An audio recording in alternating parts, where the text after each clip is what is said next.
Oh, we saw. Well, there we were. Now we're again. All right. Hello again, everybody, and welcome to another exciting episode of Traversing the Veil.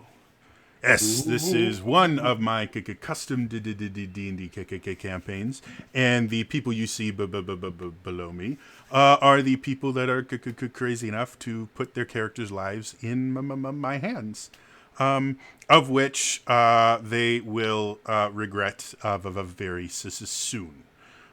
So today, quick announcement. One of our players is having a little bit of difficulties in the electrical department. So she may show up a little bit later. She may not.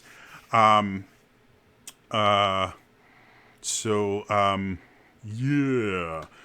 If that means we, have to juggle some stuff around, this is, live. This is streaming. Nothing ever works the way it's supposed to.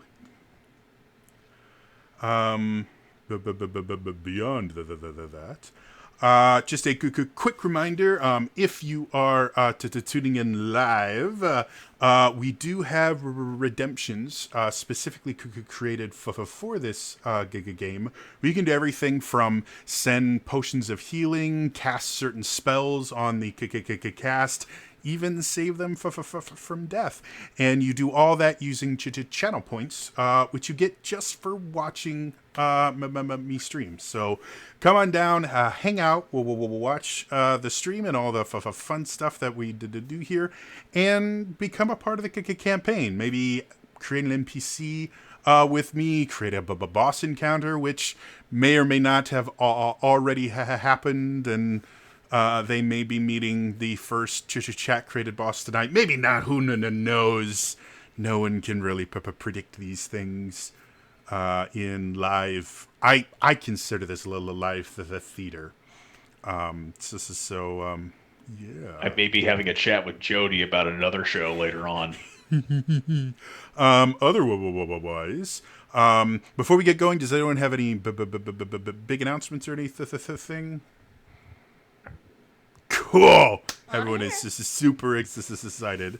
Um, I think it's time for us to begin traversing the veil.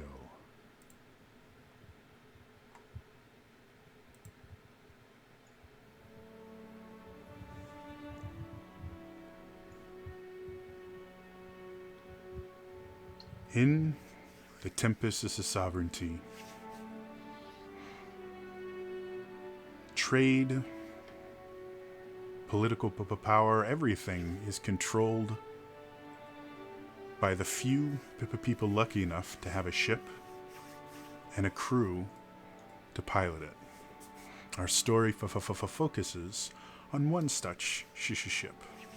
Small crew, only 4 members, but a lot of heart.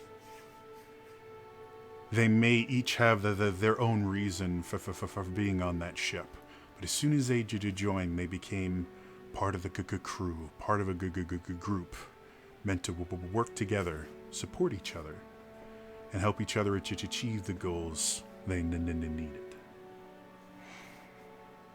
Last at a time, the party took on another crew member, a young dragonborn named Aoi, and picked up a job. After some interesting encounters, they scared away one job offer with some less than savory people, and their second job offer turned out to be much more than initially advertised. They met with a person requesting transport to the capital city. However, that person failed to mention that they were being hunted by people unknown to the group, beyond the very large men who tried to accost them. Due to some quick thinking and interesting distraction activities. The group was able to get away, get onto their ship, and as they were leaving the docks of Vox's Landing, they were able to see their pursuers stop at the dock and have nothing they could do but look on in anger and for frustration as the waiting horizon of the Veil greeted this new, tiny but stalwart ship as her crew prepared for the long journey to the capital city of Imperius.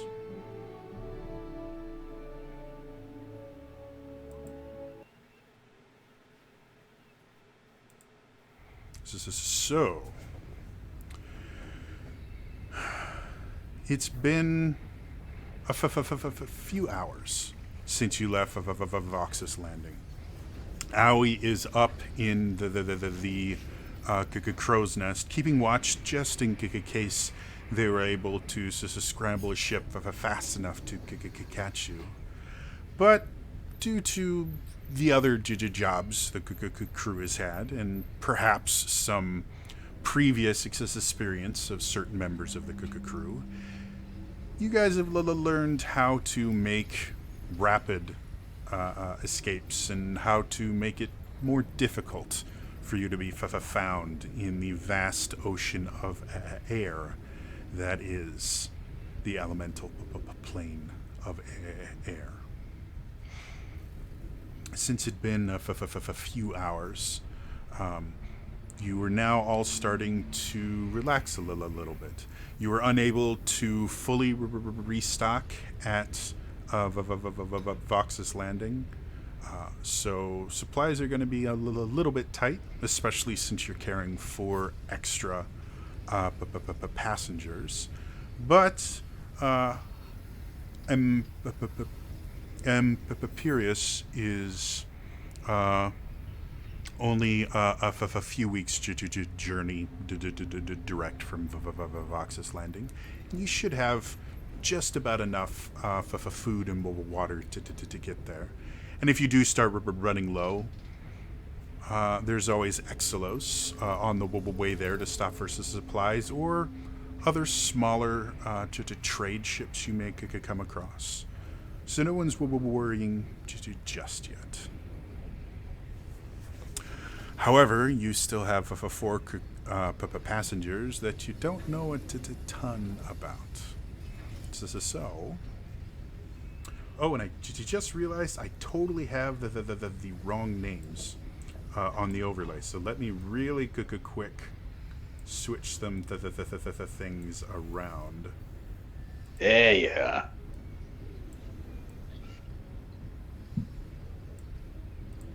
Captain, you all right? It's like the second episode. We're having a body swap.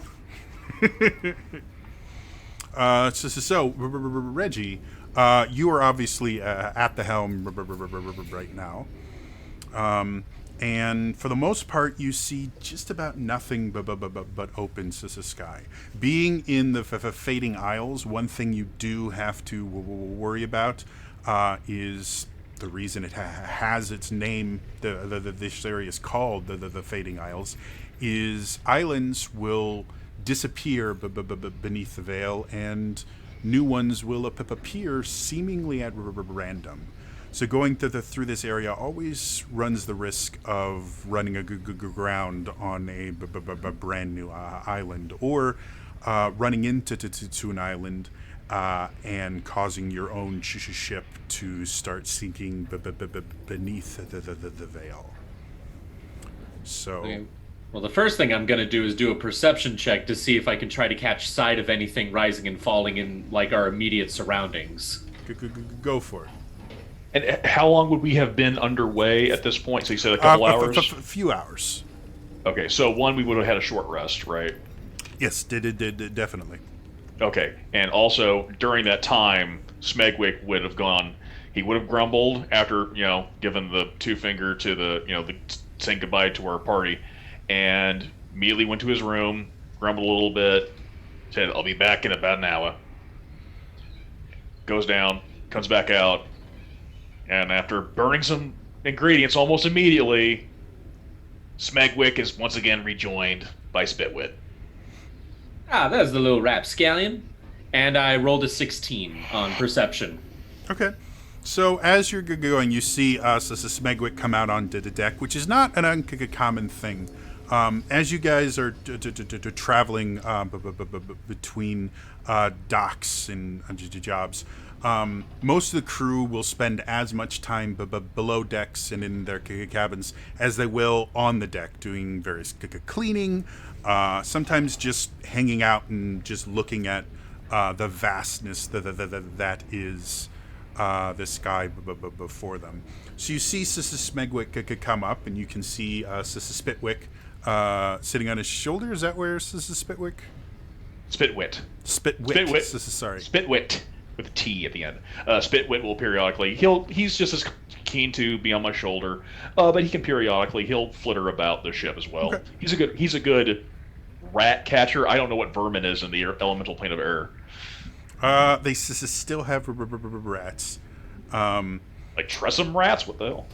No, just like surprisingly enough, rats exist in many places. But yeah, there's also every so often you'll deal with more magical type things. Like if you get a pixie infestation, that can be really annoying. Generally, it doesn't happen this far away from the Feywild, but it happens every so often. Anyway, so you see Smegwick wandering around, and Spitwit there as well. But as you're kind of scanning the horizon, you see, buddy. You do see some mounds in the veil starting to kind of rise and then fall again, which again is not completely uncommon due to the toxic nature of the atmosphere beneath the veil. No one actually knows where the islands could come from, or what really keeps them floating or sinking again. So in the Fading Isles, it's actually relatively common to see these kind of little bumps kind of come up and go down without ever actually seeing an island. Do we know, or would we have to do a history check, if, like, periodically you can see, like, the same islands rising and falling, or is it just completely new land masses every single time one rises up? No one knows. No one has ever survived an island descending beneath the veil. So no one's just stayed in one place, watched an island seek, and just waited for it to come back up? No, but people have. It's just not ever been able to be confirmed. Every island that comes up seems to be a different landmass, though whether that's because some of the landmass eroded when it was down there. The only thing people really know about beneath the veil is it's incredibly toxic and caustic. If your ship goes beneath the veil for more than an hour or two, you will have permanent damage to the ship itself. It will eat away at your hull. Most humans can't survive, or most humanoids can't survive beneath the veil for more than a few minutes. Gotcha. And it instantly starts, like any exposed skin, starts to develop chemical burns and things like that. It's kind of partially the reason why the hulls are lined with electrum. Partially. The Electrum is known to just be really good at conducting magic. So the Electrum within the hulls of airships is specifically designed to repel the veil, which allows you to kind of float on it. If you get a hole in your hull, very much like a traditional sailing ship, you can actually start to sink as the veil starts to spill into your lower decks, and you're no longer repelling it. It actually starts to drag you down. So, Has anyone ever left markers on Yep. land masses to see if they when they come out if they ever spotted? Have they ever seen Absolutely. these markers? Never again. Again, no one is quite sure if the islands just go down and could come back up, and whatever happens below just wipes them clean, or if when they go back down, they're completely destroyed and a brand new landmass goes up. I was curious about this. Are these lands are they vegetation covered or are they just craggy bare? Some of them are, some of them aren't. Again, every single island in the Fading Isles is a different experience. See, I find that interesting on what would survive coming up out of the Veil. And you're not the only one. Again, for hundreds of years, people have studied... Oh, I'm sure. It's academic studies. Yeah, studied the plant life. The plant life on the Fading Islands are like nothing else in the sovereignty.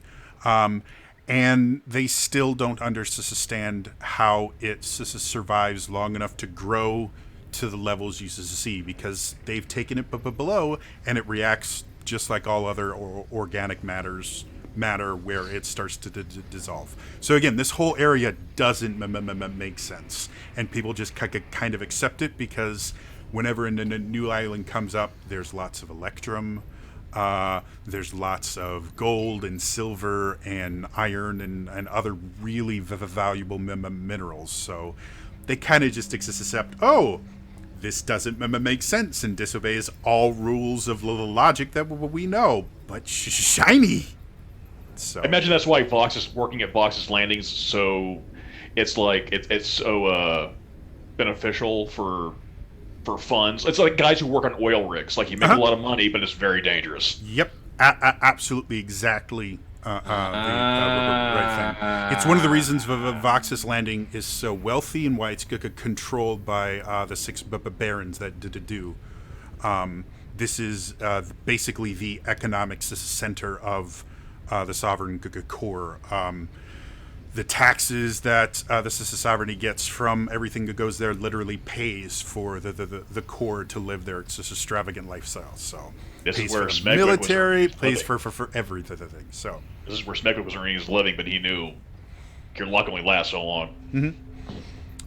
So history lesson. Back to the present. Oh yeah, and right off you. See, I saw a guy once just he missed the horn and. So yeah, you're seeing little bumps every so often, which in general it's not a bad idea to avoid, because it might be like just a bubble of air that comes up, or it might be an actual island that just hasn't breached yet.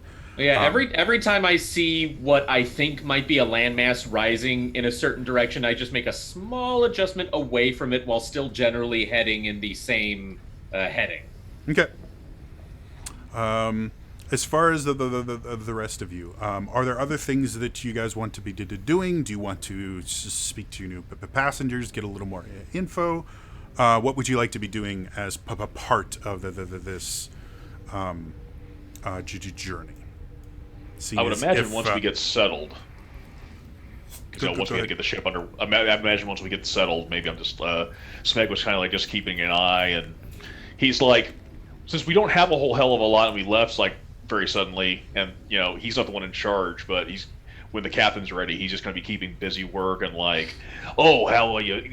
There are the rooms. Here's your lodgings. If there's anything wrong, problematic whatsoever, keep it to yourself. As you do that, you should show them to. You guys have two passenger crews or quarters on deck. Each effectively is 2 sets of bunk beds, so 4 people per quarters. And it's very, very kind of basic. So as you kind of lead them in, you see... Here are your pumpkin spice lattes. Yeah. You see Kaelwyn immediately kind of look at it and go, where is my room? Oh, with your friends.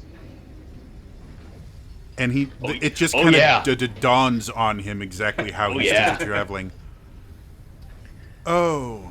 There's only one class. And one of the guards goes, this is unacceptable. Some of his stature should not be forced to... Just calm down.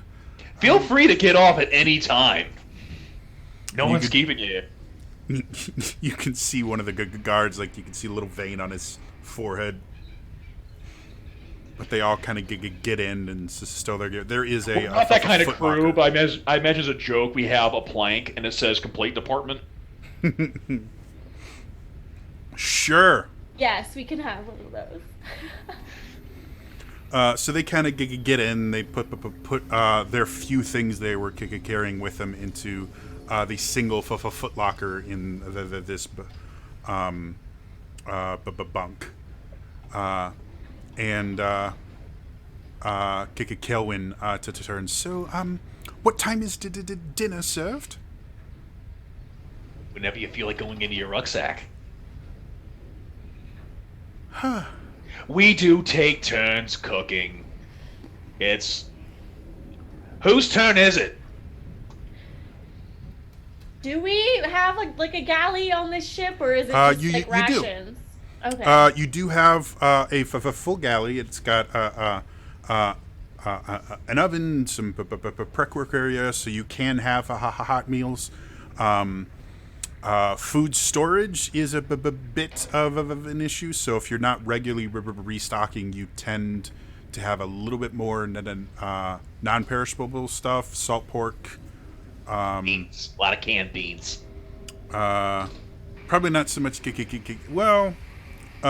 preserves and things like that, because canning is the thing. But for the most part, a lot of things like hard to tack, and iron rations and stuff like that for the longer journeys. Simply because keeping perishable food is not impossible with magic, but none of you have the requisite spells required to keep perishable food with you for long periods of time. We got beans, we got pork and beans, we got beans with the little hot dogs cut up in them, and Spam. You can see Kaelin just like, wonderful. It's only a few weeks. It's only a few weeks. And he just kind of goes back into the room. At least you're alive to have indigestion, I'm just saying.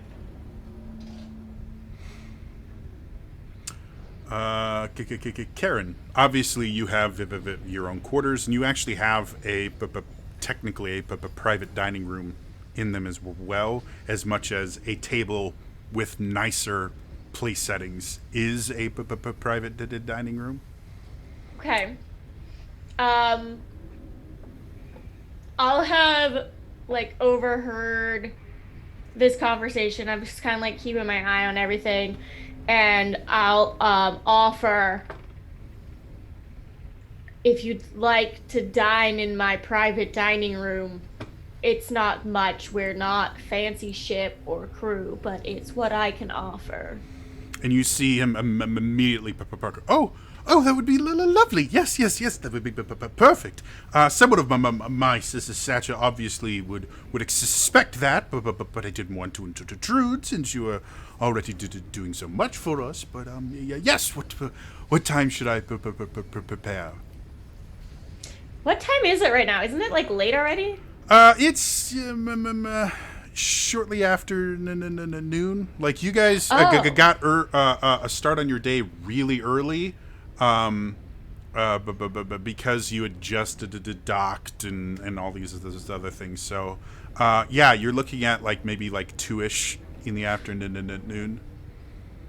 You guys left pretty quick. So. Okay, and for some reason in my mind we were it was nighttime, so that helps to know that. Okay.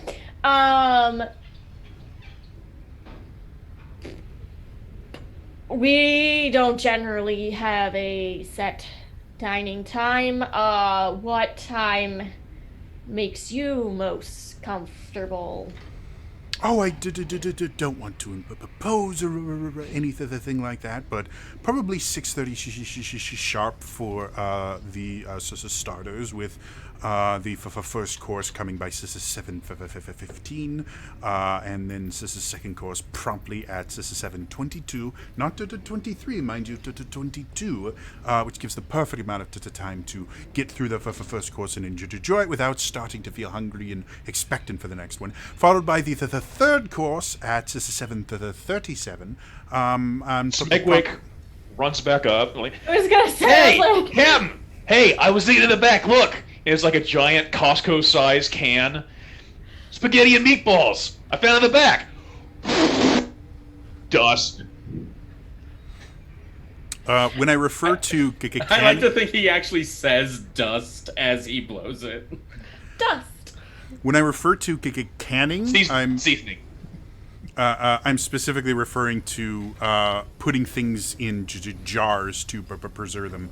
They don't actually have cans or anything like that. Oh, you can can pasta. I'm just saying. Yeah. So yeah, as you guys are discussing this, you suddenly feel the ship kind of lurch as it very rapidly changes direction. Ready? Sorry, saw another island. Wait, can they hear me? No, they're on the cargo deck, and you are above the top deck. So there's like 2 decks in between you. So we don't have like little brass tubes to talk to each other or something like in Titanic. Oh. Not particularly. It's a small enough ship that if a message needs to be passed, there are magical means to do it. Things like sending stones, which you guys don't currently have, but larger ships will use it. Or, again, they can just kind of run up the stairs and ask Skew. Again, this is still a relatively small ship, so...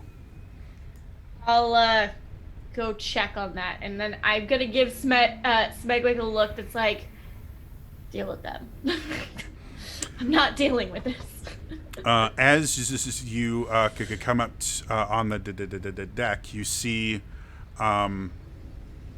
Reggie has been looks a little bit more concerned than previous. Reggie, what you have been doing is, as you normally do, you've been avoiding any mounds you see, but suddenly the ship just kind of turned without you turning it, as if you had run aground on something and it had forced you to turn. But as far as you can see right now, there's nothing on the horizon. In fact, even the little mounds that would show up every so often is nothing. The entirety of the veil is completely still. Captain, while I do recognize that I do have a penchant for having a little fun with you and my dear friend down there, this one's not me. Well, we'll just keep alert until we can see what can be done. Are we still lurching, or do I have control again? You have control. It wasn't like you lost control of the ship. You just went hard to starboard for a brief moment while the steering wheel was pointed just straight ahead. Okay, I try to go port and get back on course. And it seems to work. Huh. Well, that was mighty strange. Down below, we didn't hear like any grinding sounds or anything, did we? No, you just felt the ship kind of lurch. Your stomach kind of did drop for a second with how quickly it moved. And you felt the whole ship kind of bob a little bit, which happens every so often if you make rapid changes in the direction. So not only did the ship shift, but it also bounced. So everyone's kind of like, Kalewind turns to you. What was that? That's not an experience I would like to repeat. Sometimes the veil can get a little choppy. And see, it's already nice and settled again. And yeah. As you say that, the ship lurches. I'll roll the second if you want. Smegwin doesn't have a damn clue. No, he doesn't seem confident enough in his own understanding to think about it.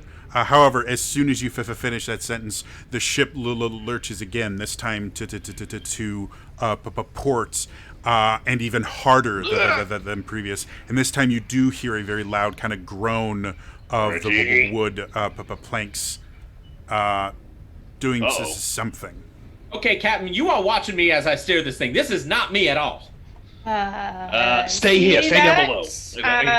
But I also have no idea what it could be, so until we know... Smegwick pokes his head up behind the door. Reggie, what the hell? Check over the side. Maybe something latched on or something.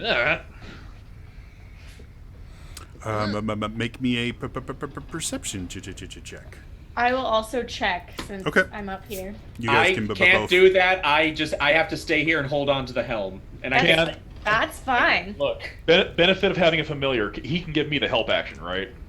Because I know he can do most actions as a familiar, not attack actions.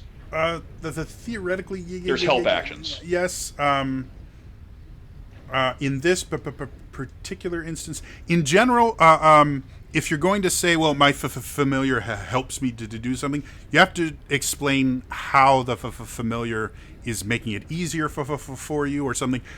In general, I'm not just going to go, well, mechanically, this is how it works. I need some sort of description as to I imagine why. like we're coordinating as I'm keeping my eye out here. He knows to cover like my blind spots and working in tandem. Okay, sure. You can go ahead and roll advantage with that. Grassy ass.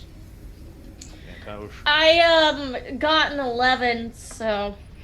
So staring over, do you want port or starboard? Starboard is right? Yes. Yes. Oh, 4th grade, what's up? Okay, The reason I know is right is a bigger word, and so is starboard, so... Yeah, I'll take the starboard side. Okay. I'll be the opposite side. Wow. That was Don't fun. choke. Something went down the wrong tube. Excuse me. Did it go down the starboard tube? I have no idea.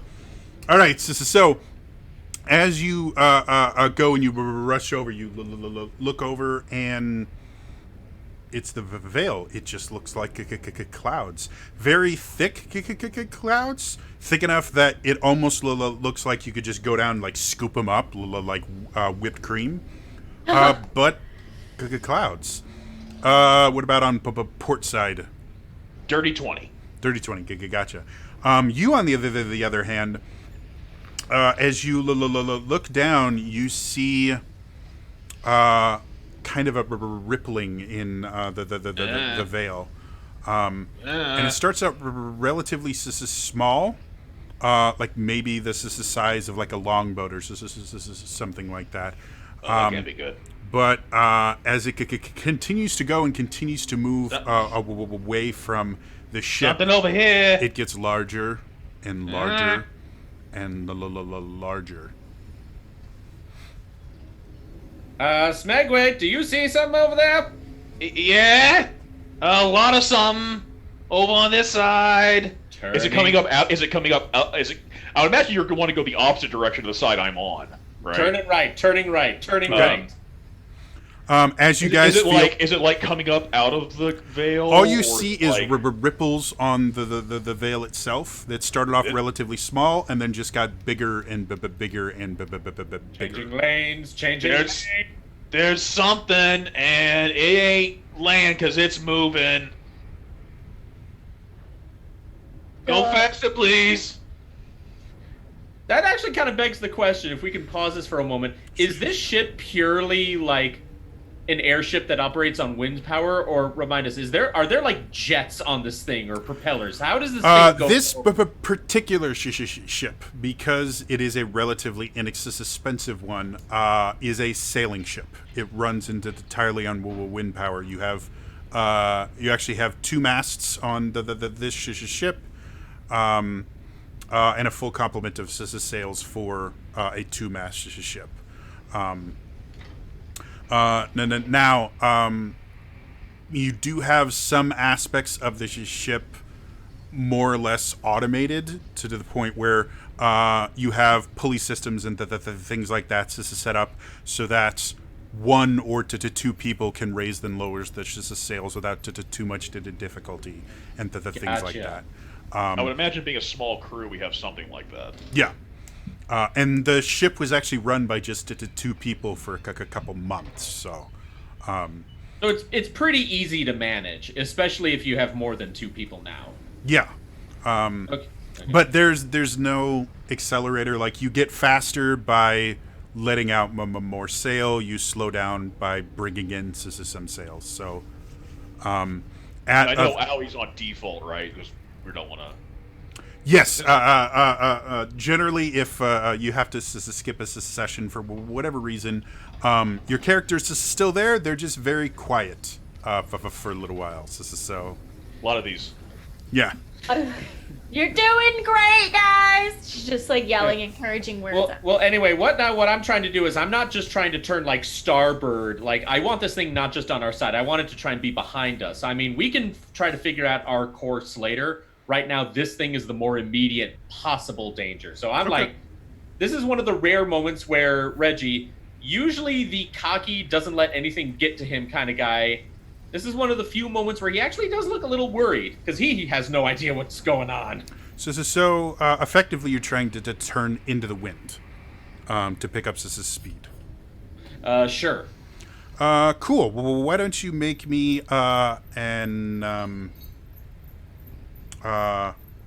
insight to check to see if you can kind of gauge where the winds are going to be strongest. That is a 19. Okay. Did you have something?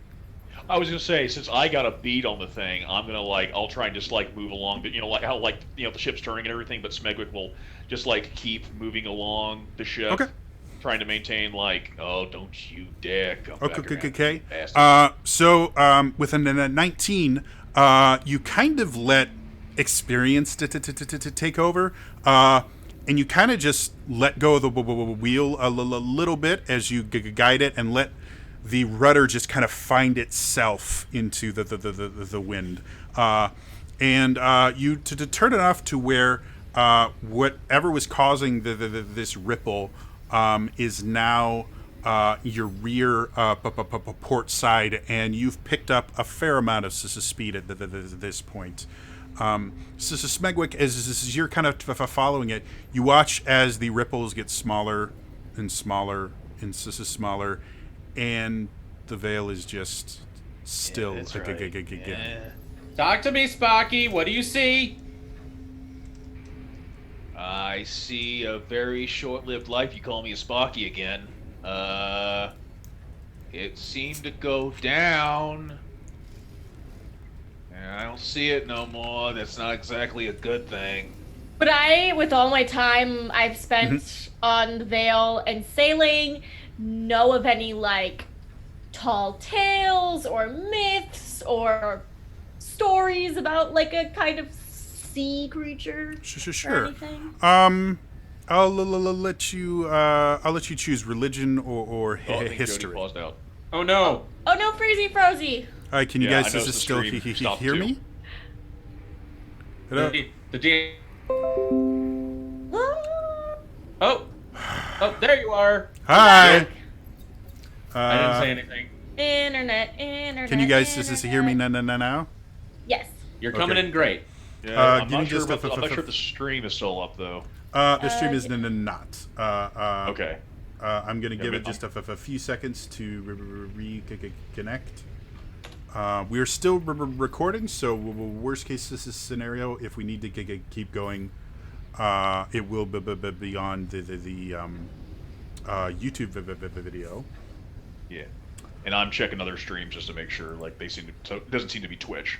No. It is my internet connection is notorious that it will just randomly decide I don't need the internet.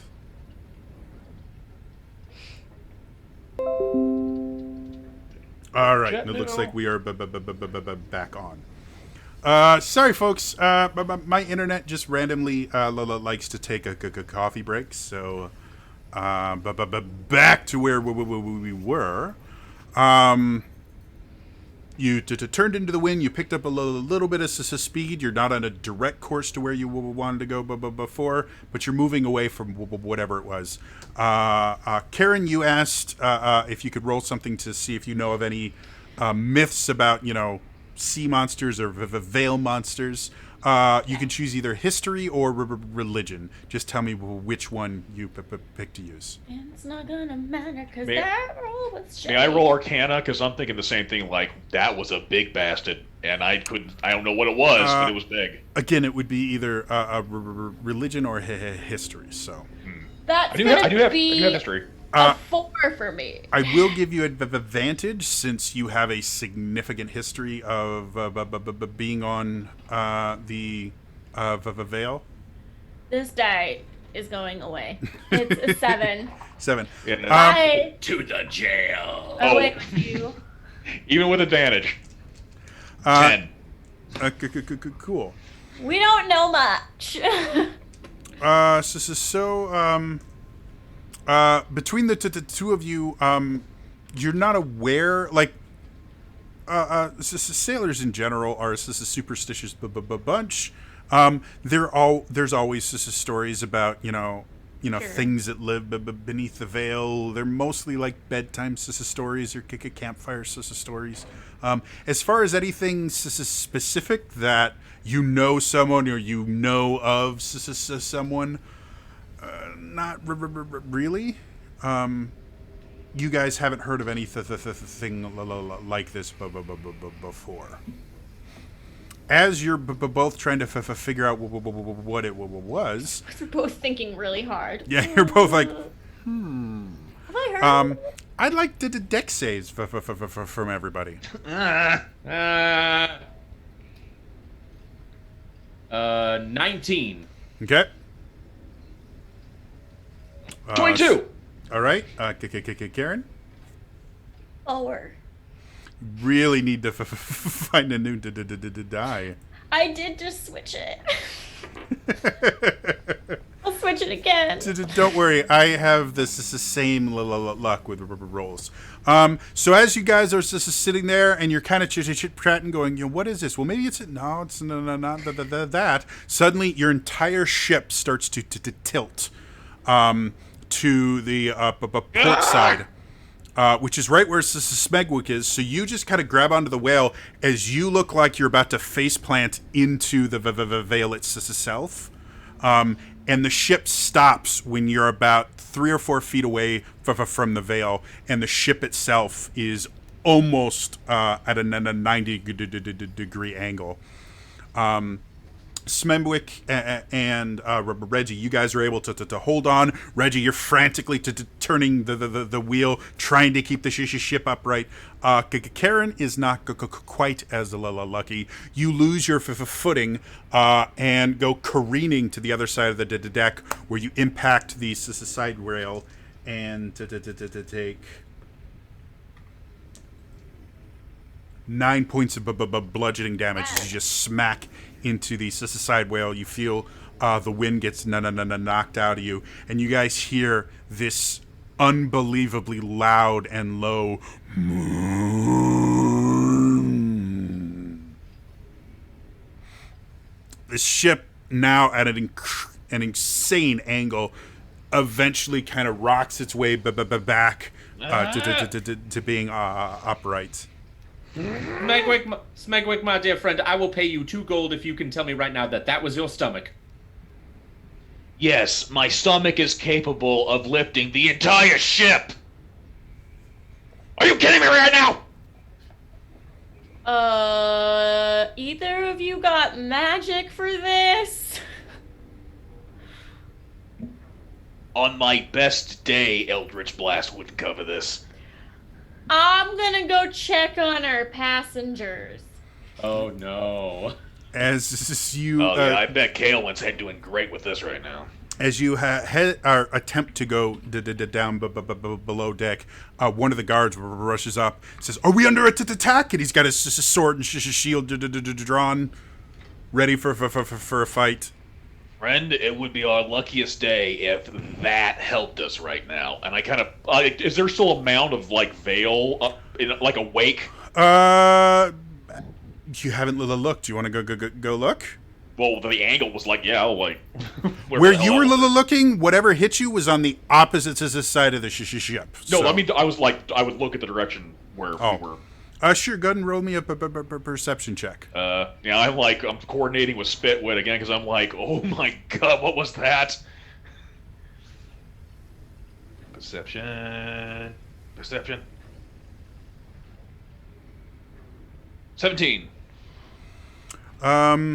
So looking out, you immediately kind of rush to the other side just to see what you can see, and you see this giant kind of scaly something swimming through the veil is the best way to describe it.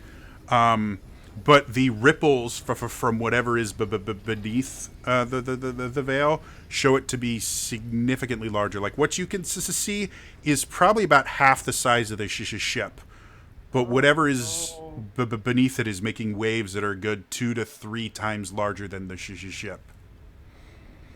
And as you watch it dips back down beneath the veil, and it becomes still again. Can I look at the guard? Scales. You got scales. I'll look at the guard and be like, we appear to be under attack from some sort of creature under the veil. Is this also perhaps something after your prince that we weren't told about? And he just, like, the color drains from his face. He's being chased by monsters. Criminals. No, not fairy tales. Well then, if any of you have any skills to fight a fairy tale, you're greatly needed at this moment. And he just looks dumbfounded. Does the ship have a function where I can, like, lock the helm in place so I can step away? Yeah, there's a rope. You put it on one of the... It's a real thing. That's a thing. It's a real thing. You literally on either side. Yeah. No, I always thought it was like some kind of like metal lock lever or something just to keep it from moving. But rope works. The fancier models, yes. Nicer ships will have things like that. Again, okay.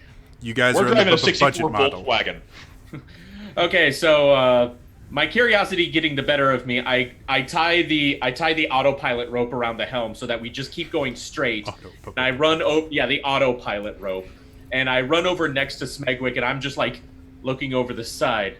I am immediately going, what color were the scales? What were the size of the scales? What the hell do I know that has scales like that of that determination, size, and color? Color was... Now that I actually got a bead of some type of visual. Okay. Color was kind of a dark green ish color mixed with like black. The scales themselves, you never saw a full scale. You saw parts of scales. The scales themselves, you would assume were As in, I couldn't get a complete. It was too big to get a complete view of a scale. Yeah. Oh. They're big. With that new view, can I roll anything to, like, now that I have okay, I have this category that I just saw. Right now, the experience... The only reason I ask is because I have new information. So the new information is not really helping you concentrate that well, so it's not really going to give you the ability to try thinking again. More of it's sending adrenaline through your body, which kind of shuts off your brain's higher tactical functions. Okay, it was dark green with black, and the scales were so big I didn't get a complete view of one. Reggie, you might want to get back to the wheel. And as that happens... I'm back! Woo! You couldn't have come at a better time. We getting attacked by a she monster.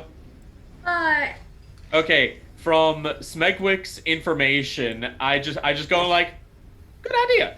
Run back to the helm, untie the autopilot rope, and I'm like, turn more into the wind, turn more into the wind, turn more into the wind. Oh boy. Okay. If anybody has some wind spells.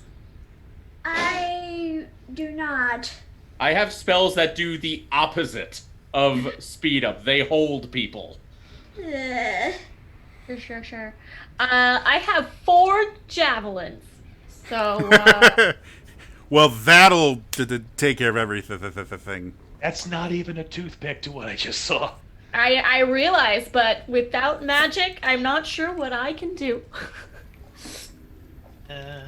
So, as you guys are doing this, suddenly Aoi perks up. And Have you just been taking a nap up there? How do you sleep through this?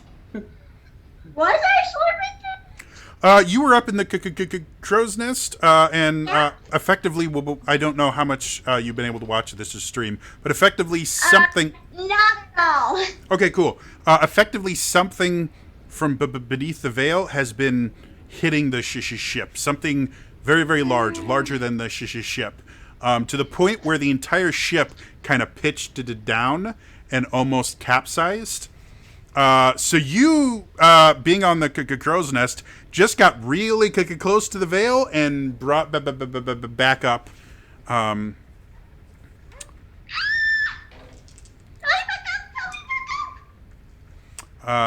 So with that, I get my D20s out. Yeah. So for your questions, Smegwick, no, you can't really think more because your brain's not really thinking about what is this as much as it's thinking, how do I keep from dying from it.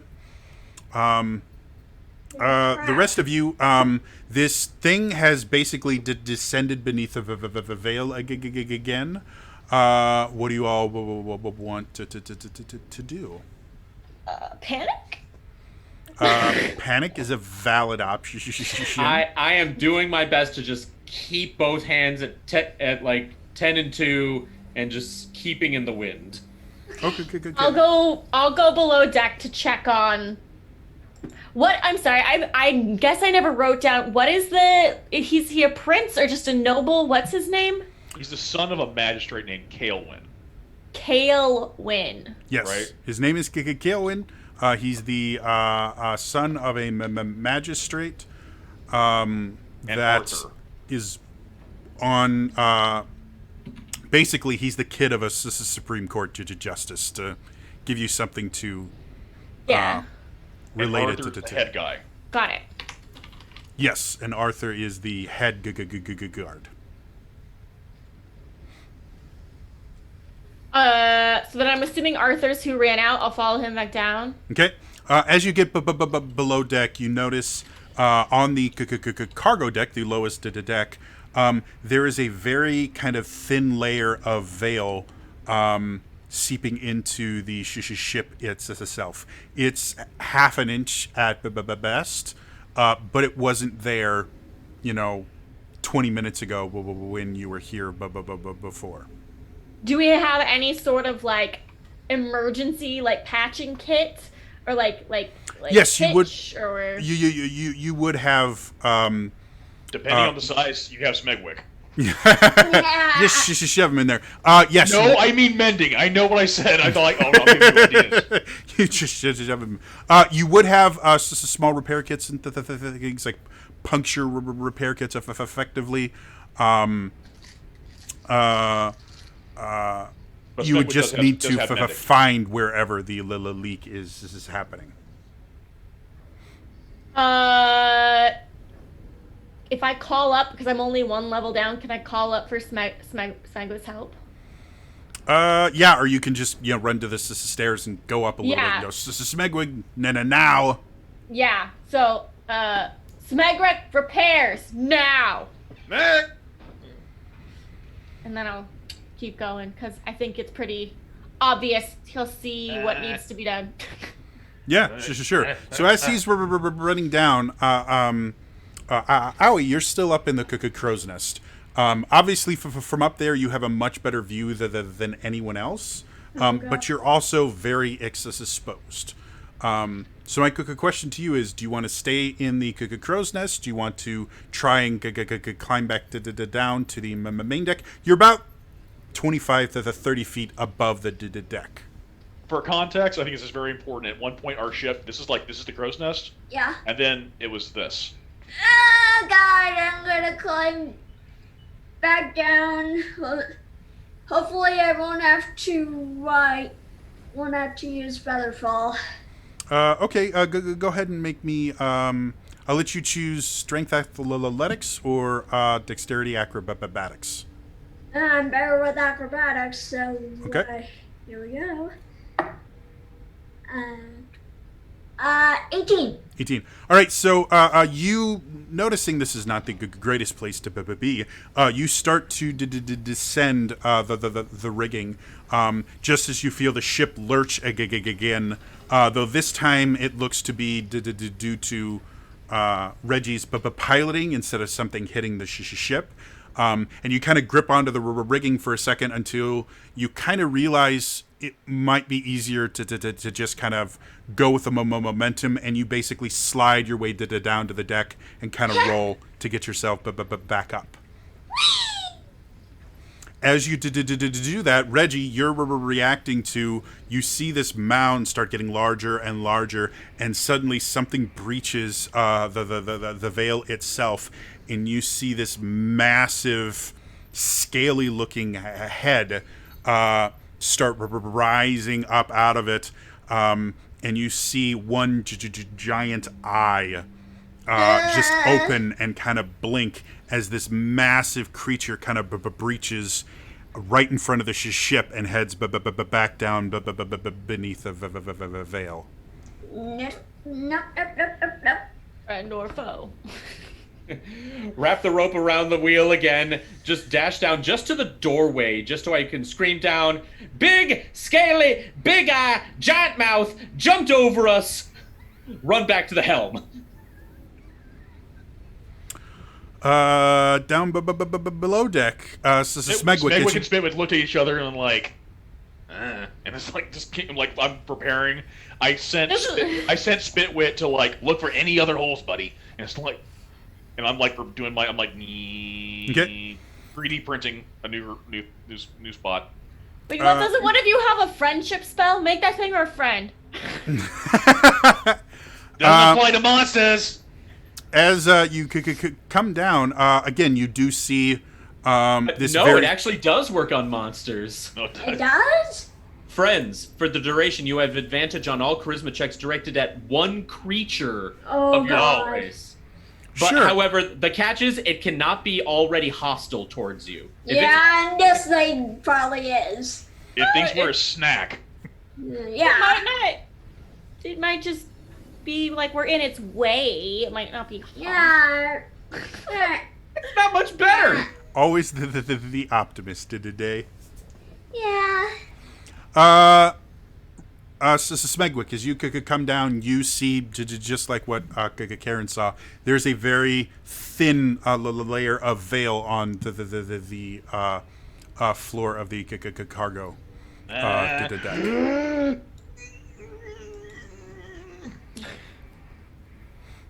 What would you like to do? Casting mending. If I have to have like protective gear, if there's like wherever the leak is coming from.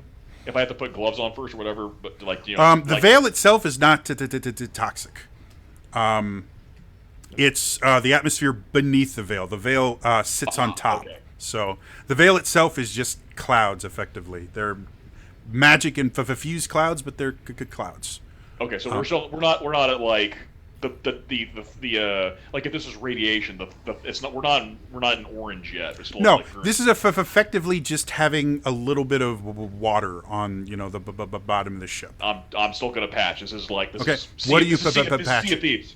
Where if I see a exposed crack. All right, why don't you make me a perception check to see if you can find where this might be coming from. Okay. Once again, I'm going to coordinate with Spitwit because we are looking all over the place because we have to. I'm going to say in this particular instance, Spitwick is not going to be as useful at finding it, so I'm not going to give you an advantage. Oh no. Yeah, looking around, you look as close as you can. There are no holes that you can see. We just have. It's weird. I mean, it's a positive thing that there's no holes, and the veil's not getting deeper. If you don't find a hole, but you still see water accumulating, that's not necessarily a good thing, Jody. Yeah, well, you know. No, we don't know because he rolled so low. Yeah, as far as you can tell, the veil is not getting any higher. It's not rising or anything. There's just a small little layer of it, which eventually, because it's clouds, will kind of work itself out. But you have no idea how it got on the cargo deck.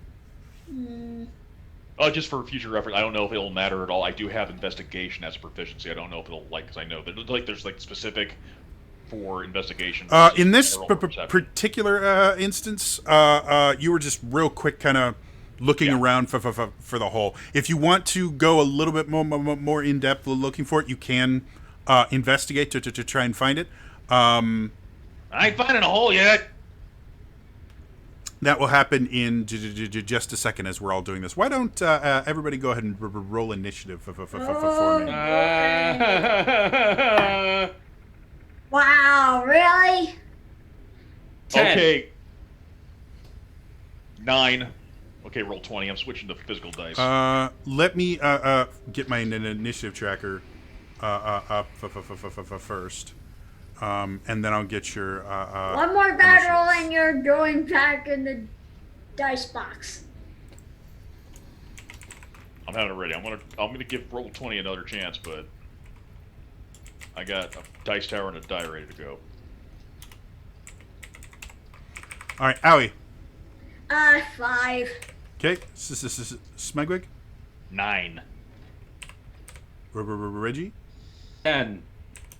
And Karen? 10. Cool. So this is starting off technically at different parts of the ship. Both Reggie and Karen are technically acting at this at the same time. So which one of you guys wants to go first? Well, I'm below deck, so Reggie? I'm above deck right now, so I'll most likely have a higher chance seeing this thing, so I think that does make sense. I'll go first. Yeah. All right, so this isn't like full-blown combat. This is just to kind of organize who's doing what when. Okay. So, Reggie,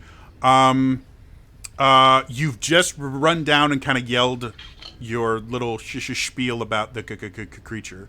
But you're still on deck. Owie is on the opposite side of the deck right now. What would you like to do? Okay, so we saw the thing breach, went back down into the veil, I ran to the doorway, screamed my Cliff's Notes of what this thing looks like. I went back to the helm, just as the first thing I feel like I would logically... Initiatives is starting was basically right when you yelled, hey, this thing. So at the start of initiative, you are at the doorway. Not back to the helm yet. So if you want to do that as part of your turn, you can. Yeah, logically what I think would make sense is Reggie's going to use his movement to get back to the helm.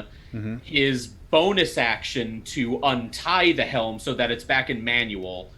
And then I think the next thing I would naturally do is do a perception check to see if I can try to catch sight of this creature again. Okay, go ahead and make me a perception check. Oh, geez, I'm not bad. It's another 19.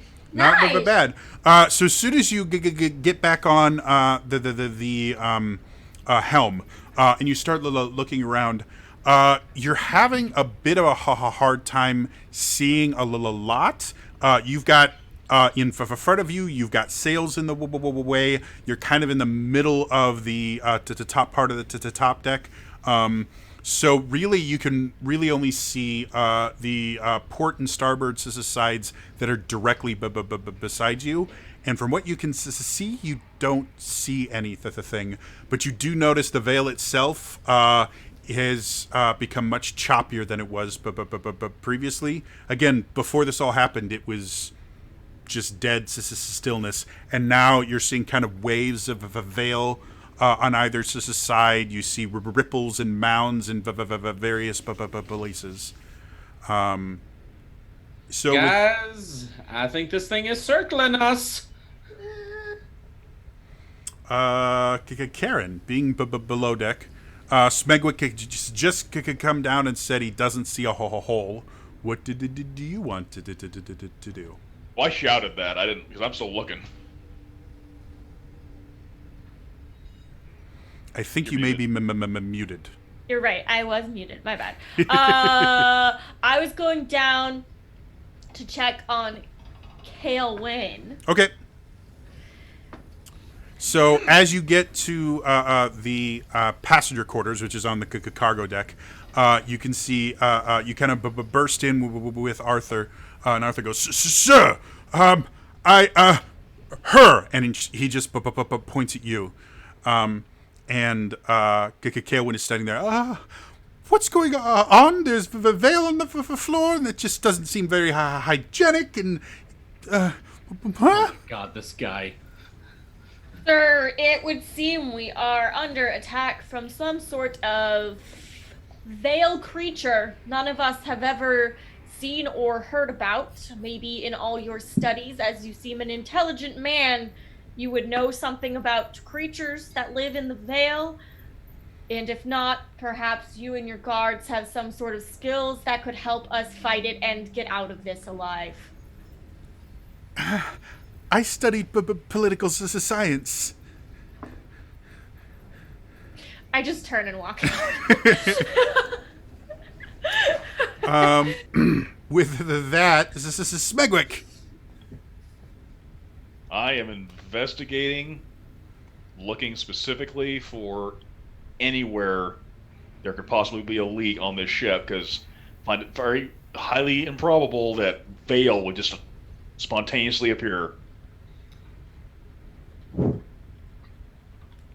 Sure, go ahead and roll your investigation check. Ooh, that was almost a 7. Total 22. To the 22's nice.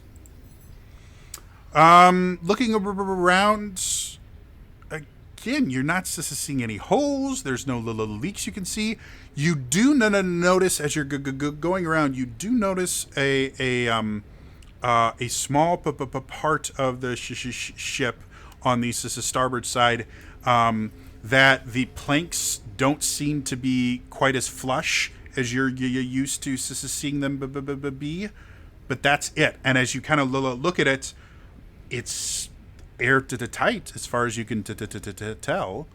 The electrum kind of lacing this particular part is there as far as you can tell. The electrum's on the outside of the ship. But there's no little leak coming through it. It's just the planks don't look like they fit together the way they're supposed to in this one section. On the inside or the outside? I'm guessing it's from the inside. I was about to say, you're not on the outside of the ship, to my knowledge, but no, on the inside. They're instead of being like real flush in that, they're just kind of like that. No holes, no leaks or anything. They just don't. They're not quite as flush as you suspect them to be. I'm putting my hand up there, and I'll cast mending if I think, but I'm not seeing any veil coming through there, right? Not that you can tell. And as you invoke the mending magic on it, nothing's broken. Like you're sitting there, the planks are intact. There's nothing to. It just looks a little warped. Just kind of like bad workmanship almost. Like somebody had just put in the planks and had not married them correctly to each other. Which, Smegwick to your knowledge, he gave the ship a thorough once-over when he got hired, because he was looking for every nook and cranny for things to be stored. Mm-hmm. To your knowledge, this ship was very well put together the last time you checked it.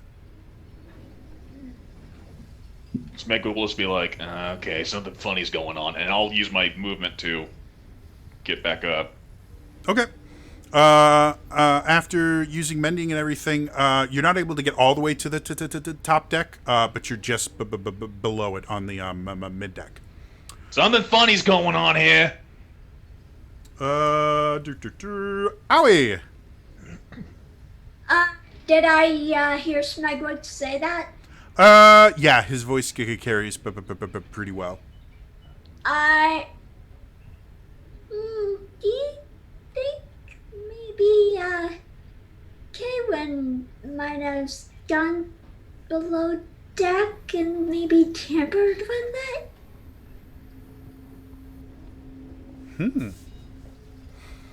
Do you say this to anyone particular, or are you speaking to your self? I'm thinking loud enough for hopefully people to hear. Okay. I think I'm the only one that can hear you since we're both above deck. Well, with Smegwick being just below deck, if she says it loud enough, he would hear it. The captain won't. She's too far below. Can I roll like an intelligence check to see if I'm second guessing myself? Sure, if you want to. Okay. I would almost say second you're guessing yourself would be more of a wisdom check, though. Oh no. I'll give it a shot. Not too bad. That's it. Oh, that's really good. 18. So sitting there, you're still a new member of the crew, and because of how you've been treated thus far by everyone on this station, your first thought is to kind of censor your self and like, oh, that's a dumb idea. But you went, no, this is a valid thought, and so you feel justified in making that observation. Yeah. Yeah, I think we should really ask him if he went below deck. And by him, you're referring to Kaywin. Okay. Yeah. So you hear her effectively accuse Kaywin of sabotage. Is there anything else you want to do, Owie, with your turn, other than kind of come to this revelation? Maybe I should choose this as smaller words with this. That's okay. I will try to prep myself in case this thing really does decide to attack. I know shield's probably not going to really help, like, beyond myself, but maybe if I channel more magic, it'd protect a bit more. Okay. So you kind of do you draw your sword then, since it's your magic focus? Yeah. Okay. So you watch as she draws her rapier, and she starts to kind of concentrate on the blade. As she does that, I need the deck saves from buddy again. Oh dear. Oh, that's not good. We will start on the right side of my screen with Karen. What you got? 10. Okay. Owie? 20 total. All right. This is Smegwick. 5. Reggie? You guys are rolling like me. I'm not rolling Roll20 anymore. I'm rolling physical dice now. This is garbage. Again, rolling like Jody. I just have one quick question. This is just a straight normal dex save. It's not a actual like ability, right? It's just dex. It's a dex saving throw. So then this wouldn't work, because I thought I could use Jack of all trades to kind of boost my score, nope. But that's for checks, not saving throws. Nope. Okay, well then I have an 8. Yeah. So everyone except Aoi. The ship again lurches, this time to the starboard side as something hits it. The entire ship itself groans in protest as something comes along side. Aoi, with you being on the top deck, you instantly kind of slam your sword into the deck itself and use it and a guardrail to kind of steady yourself as you watch as everyone else just kind of starts falling. Everyone that failed takes 10 bludgeoning damage as you're kind of jostled around. Okay. Just FYI, I'm bloodied. I only have 8 hit points left because I still have that damage from the fight in the kitchen. Well, I was gonna ask. Because of short rest, I rolled a d6 for my hit points for my sorcerer side, so I was back up to 43. But I'll be back down to that. I didn't know. I know we didn't ask if. Technically, anytime I say you guys get a short rest, you are welcome to spend any hit dice you'd like. Oh, okay. Since I didn't clarify that. If anyone would have spent hit dice, had they known they could, I will let you suspend them right now. Going forward, though, just anytime you short rest, Sure. you always have the option to suspend hit die if you want. You don't have to. I would like to. Okay, go ahead and do that real quick while I kind of describe everything that's going on. So the rest of you guys are getting jostled around and tossed and are very much kind of focused on just staying alive and not being thrown overboard, seen as falling into the veil is effectively a death sentence. So you're all kind of holding on to the ship and hoping that nothing bad is going to happen. Aoi, on the other hand, you actually are able to kind of hold, and you watch as this scaly beast type thing rises from beneath the veil, goes up 10 feet above the deck to 20 feet, 30 feet, 40 feet, as this massive thing goes across, kind of rubbing against the ship, and eventually goes back down. Can I tell if it's actively going for us or just not at all? I'll say when your turn comes around, we can figure out if you can decide that. Okay. In the cargo deck, because you're being thrown around, Karen, as you hit the hull from being tossed around, you notice the hull bend inward as something impacts it, and this spray of a veil just ejects itself into the cargo deck, and then the hull kind of shrinks back in, though not quite as form-fitting as it was before. The hell? It's almost like hitting pieces of wood that have been fit together really tightly with large amounts of impact damage can cause them to not fit together as tightly. It's weird. Technically, they don't tend to, bendy backy. Technically, they do. That's one of the reasons you use wood. It's pliable. If it didn't bend at all, you would just have a hole. No, I know, but to the extent that, you see a... Well, it's really big. And again, not everybody understands exactly what effect the veil has on stuff. Yeah, I was actually starting to wonder if, does this creature have an effect if it touches crap? Who knows? So yeah, going back up to the top of the order, Reggie. I was 9. Did I miss you? I'm so sorry. No, you looked and then you ran up. Remember? Oh, okay. Reggie,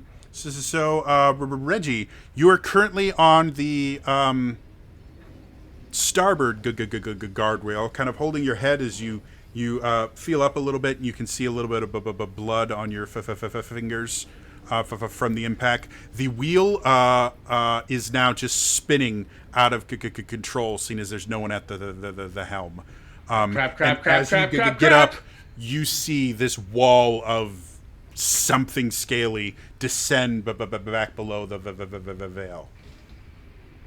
Okay, I'm using my movement to run back to the helm. Okay. And okay, in relation to the ship, where was the monster like landing back into the veil? This time it was on the port side. It basically, as you're going along, the creature just kind of did this. Does that make sense? It does. I'm just trying to figure out what to do.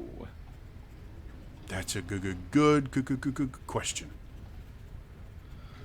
Hold on. Do I have anything here that can help? No, I don't.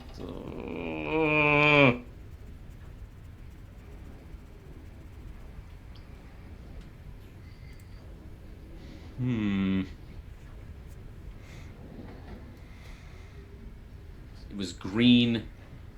Greenish black. Greenish Thus far, black. you've seen one eye. One eye. You would just hit the ship had no eye. It was just a wall of scaly flesh.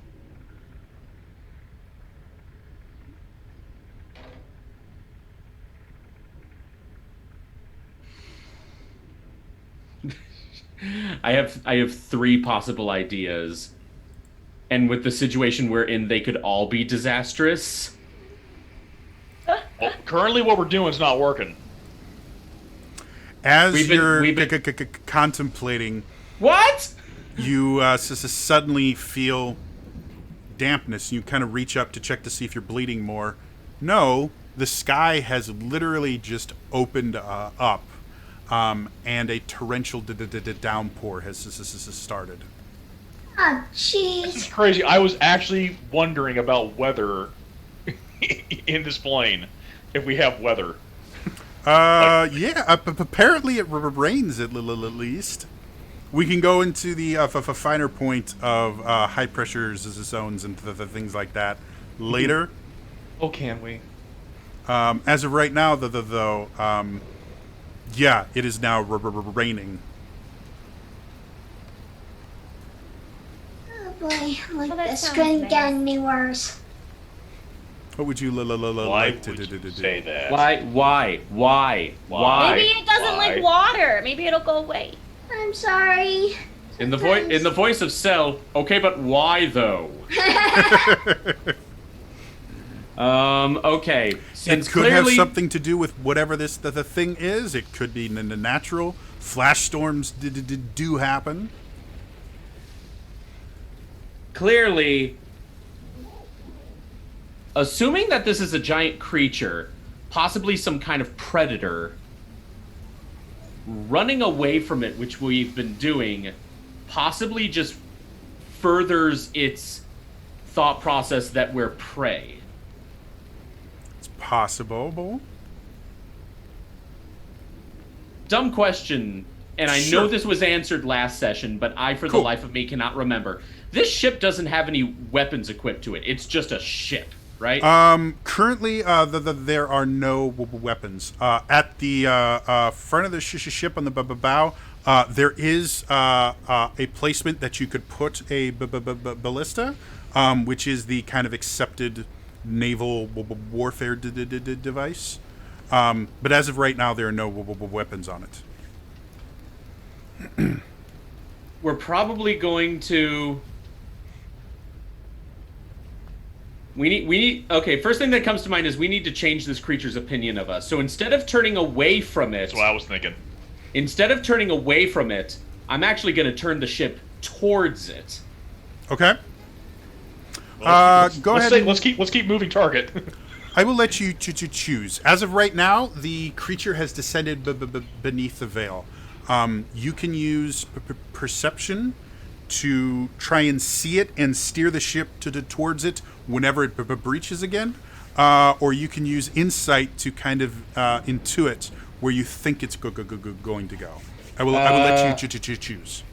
Well, it honestly doesn't really matter. Perception and insight are both +3 for me, but I used perception last time, so I'm going to use insight this time. Okay. Nope. Uh-oh. Right, 5. Okay. Cool. So you kind of start getting ready, and you start to turning the ship to where you think it's going to breach next. Do you want to explain your plan to anyone? Do you want to tell them to hold on, anything like that? Well, I kind of already used my... I mean, talking's a free action, but I've already used my movement, so I can't exactly walk away from the helm. Well, we're not technically in combat where I'm really measuring everyone's action, bonus action. This is more an organizational tool, so I know who's doing what to make it a little easier storytelling-wise to kind of tell.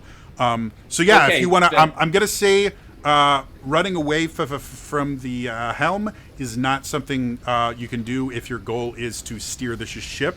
But if you want to scream out and to tell people things, you're more than able to do that.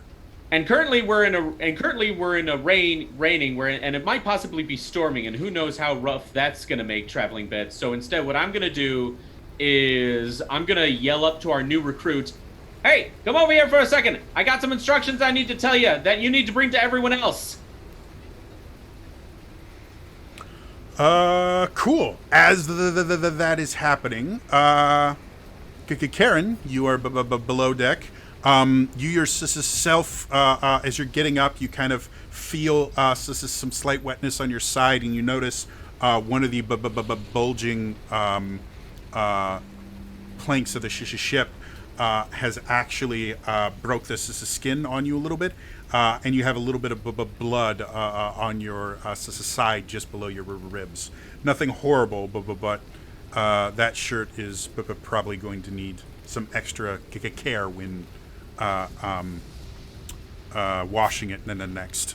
Okay, but there's no like hole in the side of the ship. Nope. Again, what you saw was the ship kind of bowed in for a second. Yeah. And then kind of went back out. Okay. Well, I will keep running up to the top deck to check on the crew, and I don't know. I'm just gonna run to the side of the ship, and I'm just gonna try to communicate with this creature. Okay. What I feel in my soul. Start a dialogue. Yeah. I'm a huge fan of, hugs are better than swords. But if you can hug with swords. I've done that. Apparently the NPCs are not particularly fond of those kind of hugs. So when you get to the side... it's like hugging your scyther. Weaponized hugs, that's a battle rager. So, Karen, as you get to the top, you see the veil itself is into the turmoil. It is rising and falling in various places. As you get to the top deck, you're instantly hit in the face with rain and wind. You see Reggie on the wheel, and he seems to be piloting towards something, but you can see he's desperately wiping rain from his eyes, trying to see around the sails and the masts. So as you could come up, what specifically do you want to do? Do you want to search for the creature? What? I guess I'm gonna say to Reggie, even though I don't think he needs to know this, but I'm gonna say, like, if you see land, dock. Like, if there's any way we can get out of the middle of nowhere, let's do it. Oh, really? Dock in the one place where the land doesn't exactly stay land for much longer. And then I'm going to run to the side of the ship and, search for the creature. All right. Make me a perception check. I will say because of the heavy wind and rain, it'll be at disadvantage. But do you have any inspiration? Shoot. 9. Oh, I do have inspiration, but So it's a straight roll. I is a 9. Okay. So looking around, it is tumultuous right now. You're having a hard time picking out everything. You see what you think might be the creature, but it could also just be the veil going crazy. Anything else you wanted to do with your turn? Yeah, I'm just gonna yell out towards where I think it might be, and in my loudest booming half-orc voice, just kind of be like, "We wish you no harm! We..." Come in peace. We Take wish us to you your no leader. harm. We are friends, not foes. Okay. It thinks we're a snack. Speaking of snacks, this is Smegwick. I run. That's my line. I run up. It thinks we're a snack.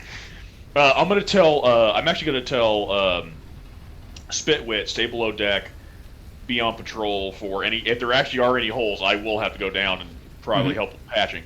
But I will go up topside, and this thing is hostile. It thinks we're a snack. I'm just like my hands are gonna start glowing. I get a beat on that thing. I'm going to discourage it. Okay, so you're going to prepare Eldritch Blast. I'm assuming. I catch a beat on that thing. I know speaking's a free action, hopefully in this case, but yeah, I will take a shot at it. Okay. I probably can't shoot at it now. I have an interesting question because I know if I hold an action to take a shot, I only get 1 attack. But my Eldritch Blast is technically 2. So you're not, mechanics-wise, you're not technically using the attack action. You are using the cast a spell action for your held action. So you would cast the spell, which in this particular case fires 2 bolts. So. Okay. Yeah, I guess I get a cast and be like. Yep.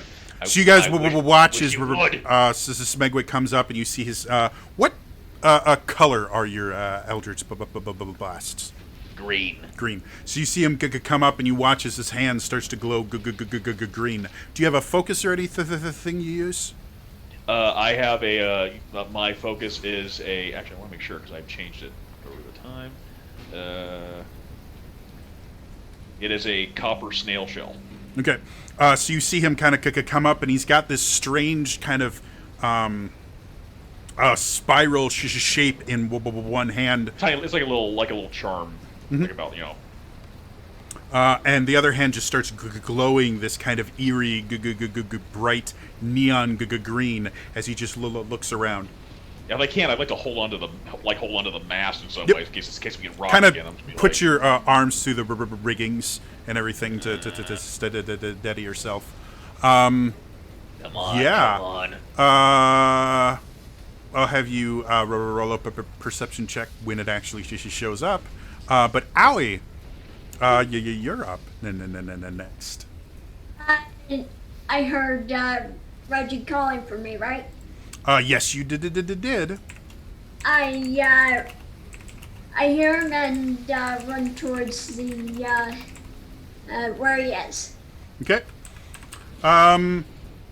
It's literally just a few feet as you kind of run over to the base of the steps that lead up to where the helm is. Reggie, was there anything that you wanted to tell her? What do you need? All right, listen and listen well. I'm going to try and do my best to discourage this thing along with Smegwick over there. So I'm actually going to try and turn this ship in towards the creature. Maybe some kind of aggressive movement might try to give it a second opinion. I want you to relay that to everyone downstairs. Things might get a little more bumpy.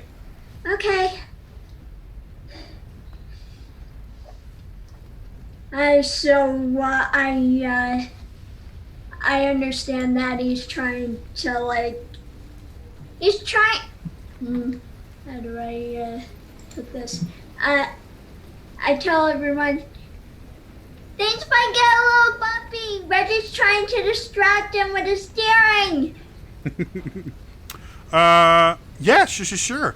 Did you want to go down to tell the passengers that, or are you going to stay on the top deck with the rest of the crew?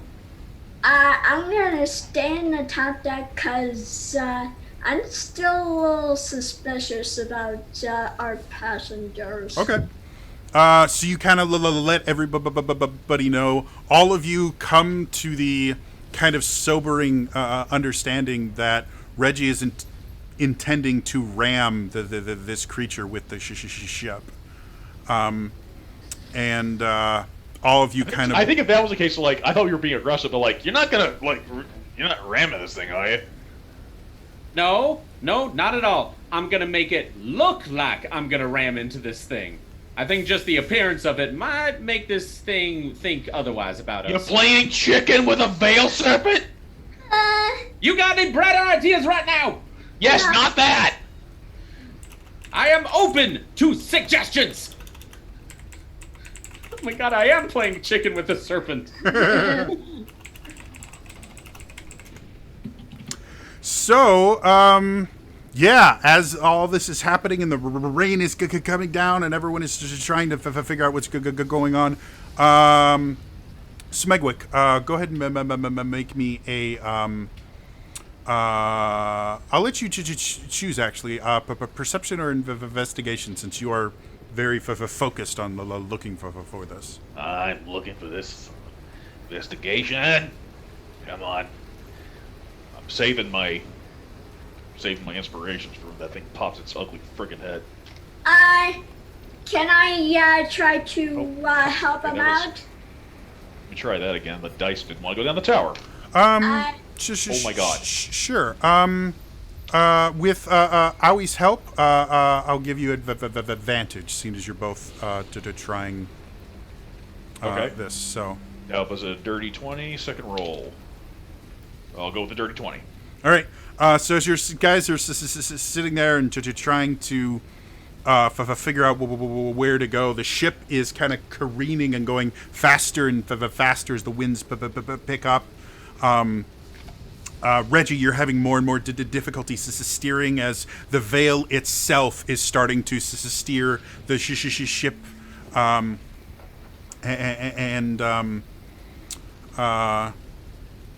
As you're looking around, Smegwick, suddenly you kind of just step back a second because you see literally below the ship, the veil starts to sink. And get lower and lower as all around the ship it gets higher and higher. And as you guys watch the veil get higher and higher, you watch a tiny kind of tidal wave? Kind of as if the ship itself is just sinking while the rest of the veil is staying the right size. Uh-oh. And as you're looking around, you see a sharp point start to appear on the starboard side, then another one on the port side, then at the bow, and then at the aft. And suddenly you see rows upon rows of mountain-sized, or I guess not, of ship-sized teeth. As you realize you are getting further and further into the gullet of this creature, and you unleash your Eldritch Blasts. Because this is a massive thing, there's really no chance you're going to miss. So why don't you just... I might get a crit. Okay, then in that particular case, go ahead and make a roll. I was about to say, you're not going to miss. It's not happening. I am not a proud man. I will fish for crits. Wait a minute, since it's raining, may I use shocking grasp from my rapier together with Smegwick? I'll say, since you've already aided him, you'd have to wait until your turn. That you're aiding him to help him find it was what you did. Okay, they weren't crits, so let's roll damage. I will say, with her help, seeing as she's already helped, you can roll advantage on them. Okay, well the first one's that was just 2 of them. 15 on the die. Didn't roll a 1, so no crits. Okay. So, go ahead and roll damage then. Okay, first shot. Roll the absolute minimum. 6. Okay. And the second shot. 13 total. All right. So as you sit there and you fire off these bolts of energy, they seem to strike true because as soon as they hit, you hear this unbelievably loud scream or roar. I'd like everyone to make me Constitution saves. Oh jeez. Oh jeez. No, that's my dump stat. Alright. We will start with Reggie this time. 5. Okay. Smegwick. Constitution. Yuppers. 6. All right. Owie. Natural 20. Yeah, awesome. So 26 total. Damn. Karen. You may be muted again. Yep. Just to make sure, because I don't roll this on it. It's the saving throws. It's like the 6 in the box on the left. Yes. On the far left, if you're looking at, are you looking at D&D Beyond? Yeah. Far left, right immediately under Strength Dex Con, is the box. Yeah, the box. Okay, cool. Then that's +5. So that means I got a 19. 19. Cool. Finally not dying. So, but both Owie and Karen, as you guys hear this, you not only hear this scream, you feel it. These waves of sound come from this creature, and you instantly clasp your hands over your ears in order to protect your hearing.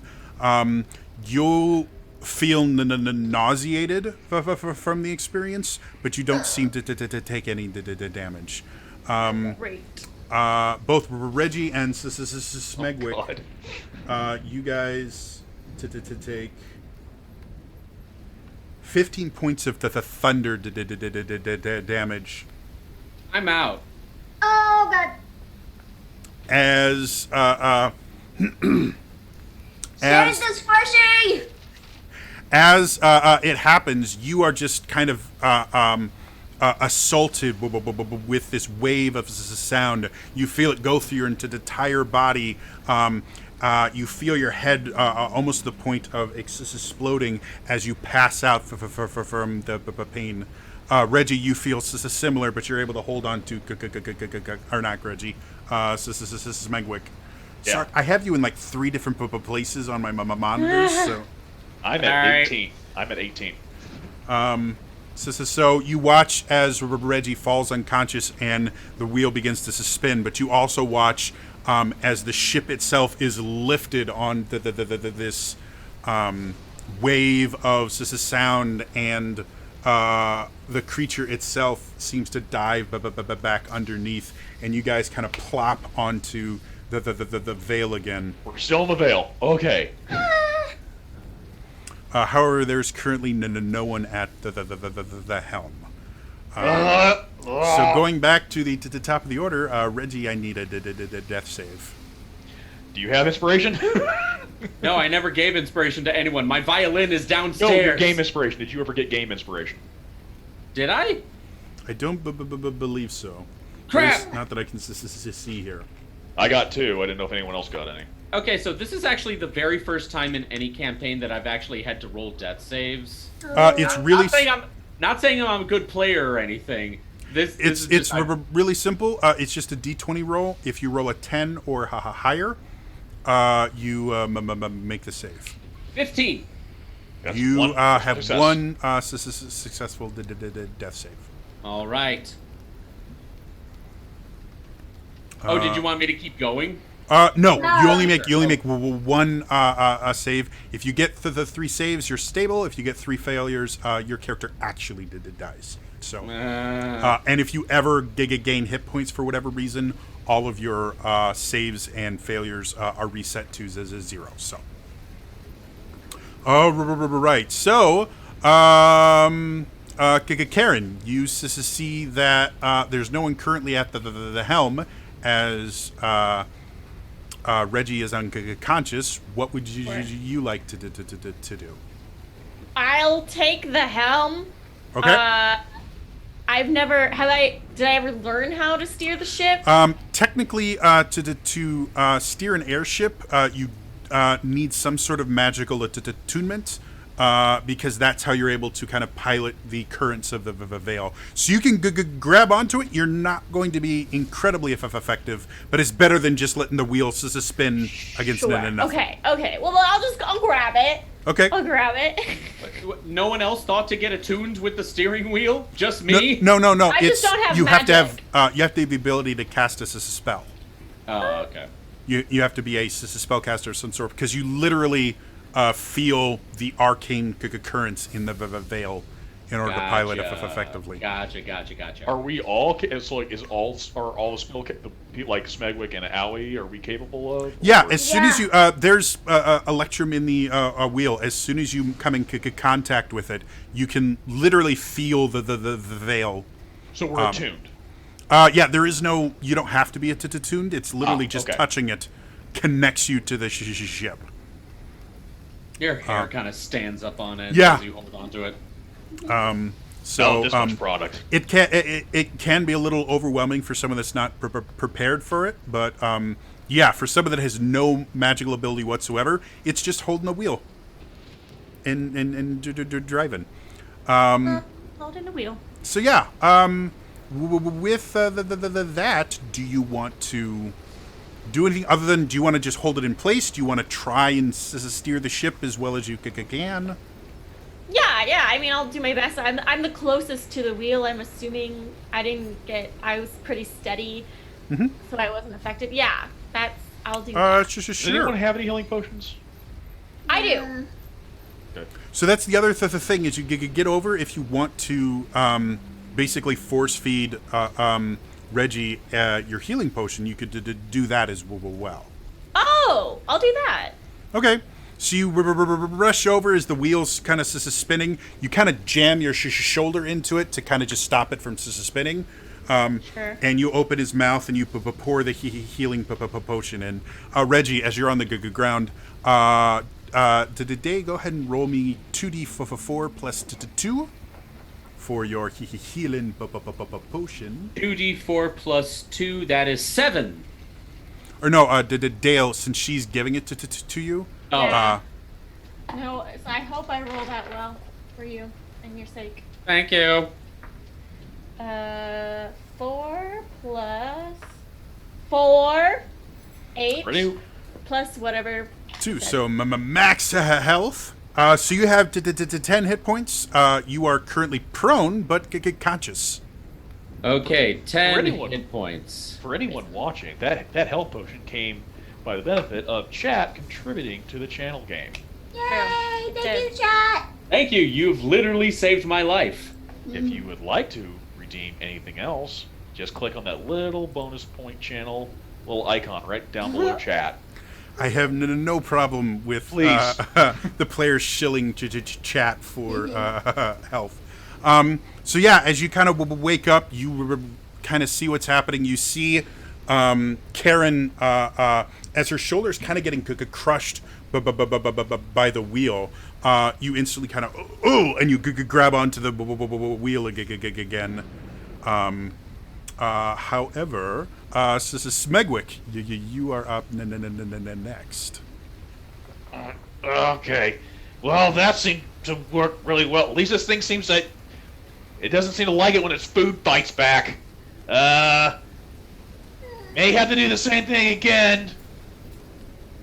So, okay. And I'm just gonna keep an eye out, investigation. Hey, it worked. If I can, I don't know, well, we didn't get rocketed well, we were damn near swallowed, but we got spit back out, so I don't the ship didn't get, crunched, right? As far as you can tell, no. Okay. Before the jaws closed, just, again, the wave of sound, it was effectively a massive thunder wave.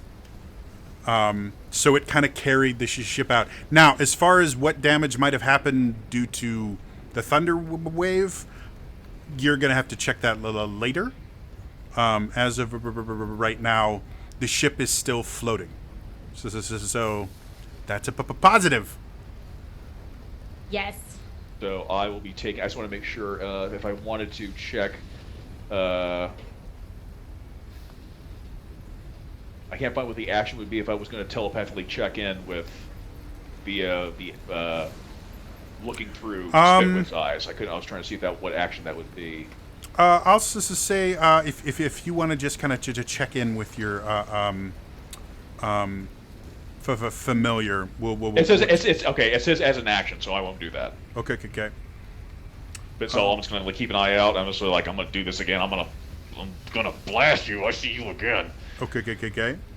Owie, as much of the crew is saying right now, you're not really quite sure why everyone is calling you your name.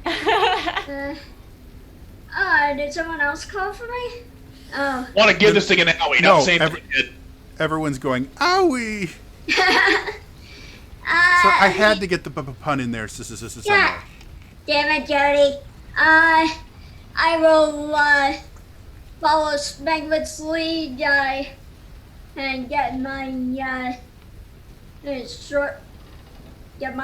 rapier out for the next time it tries to eat us. I can firebolt it.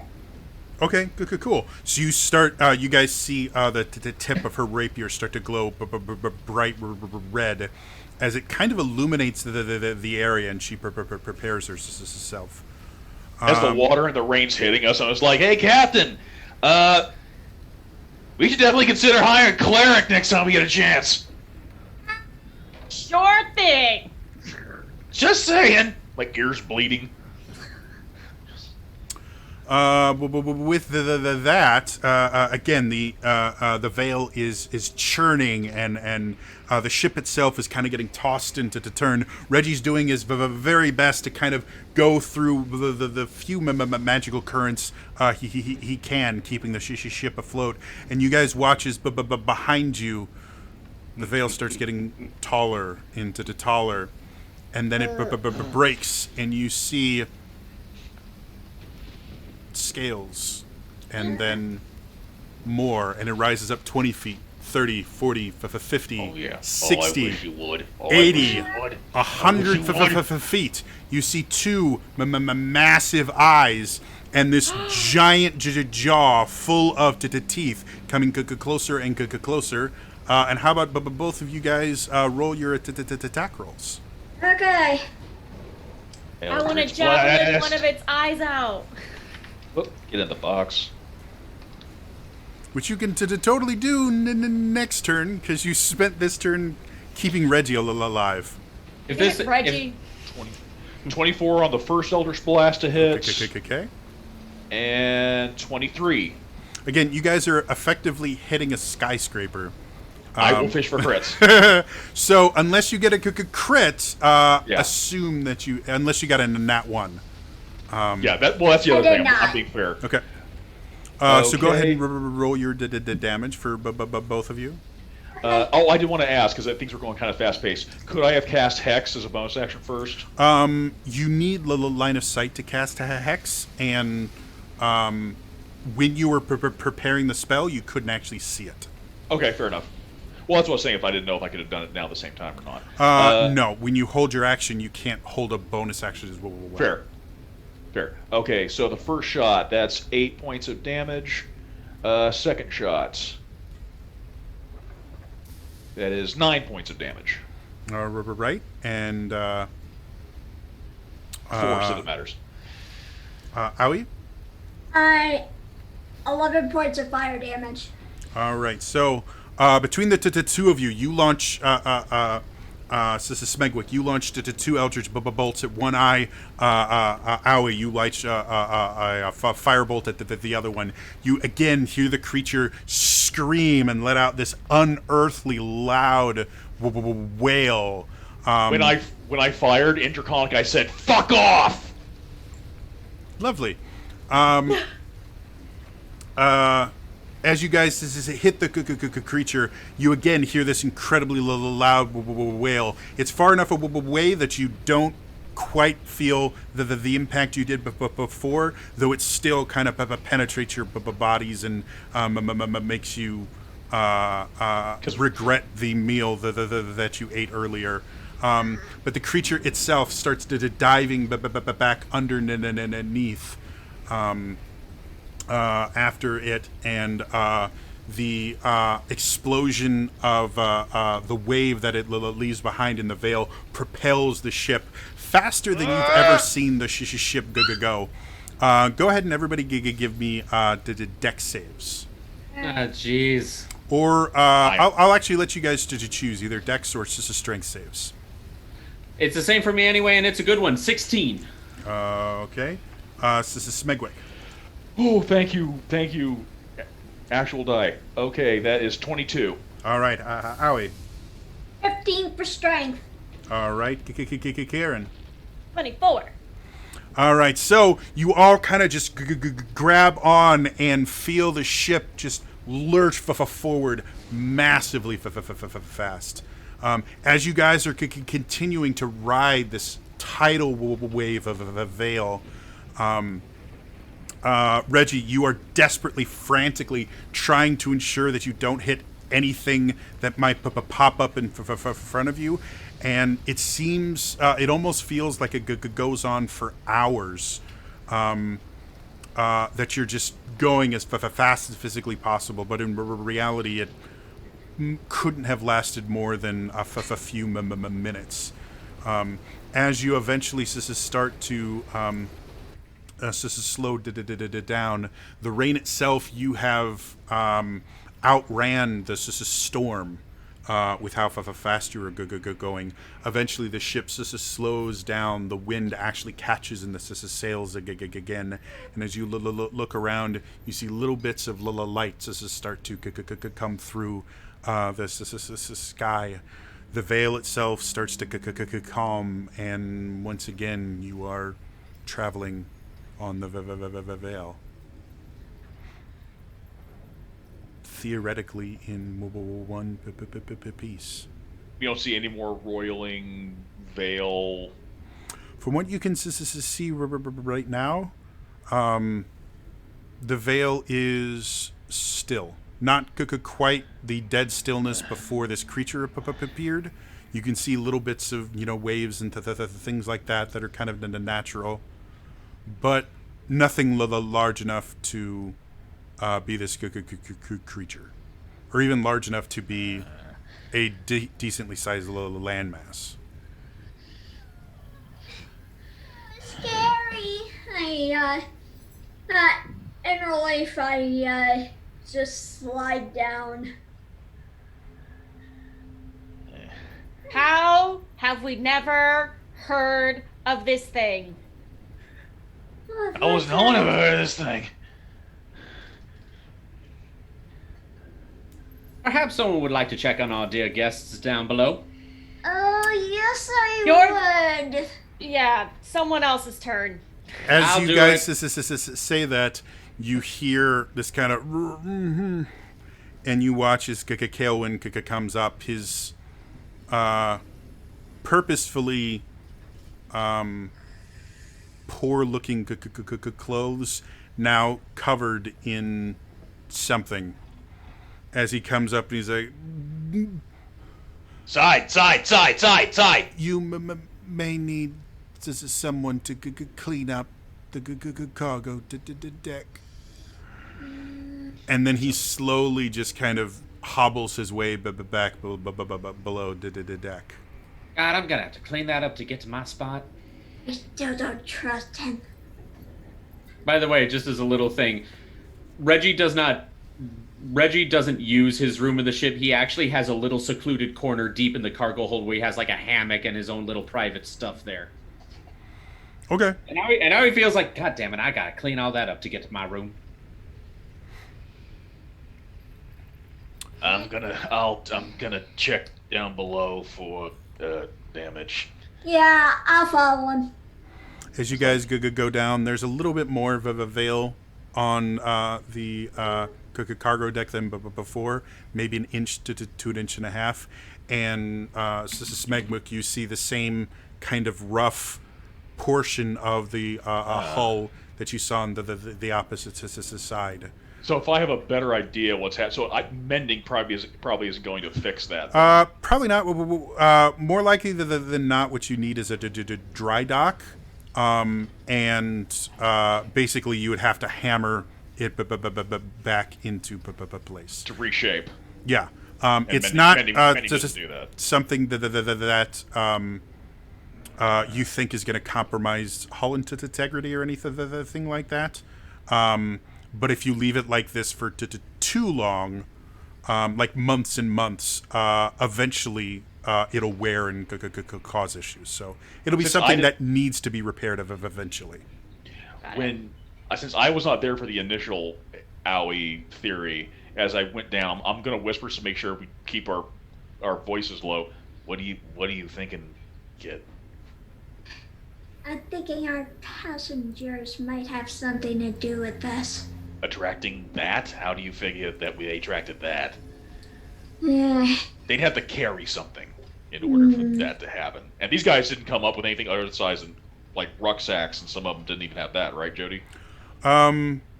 They all had basically a bag. When they were unloading their stuff, you found out that none of the guards actually had any personal effects. Everyone's bag was all Kael'wen's stuff. Naturally. I mean, it's not a bad theory, but it's not really. I mean, don't get me wrong. We shouldn't take his story at face value either. But it's just pace. We'll just keep an eye on him. Yeah, I saw as Spitwick guy.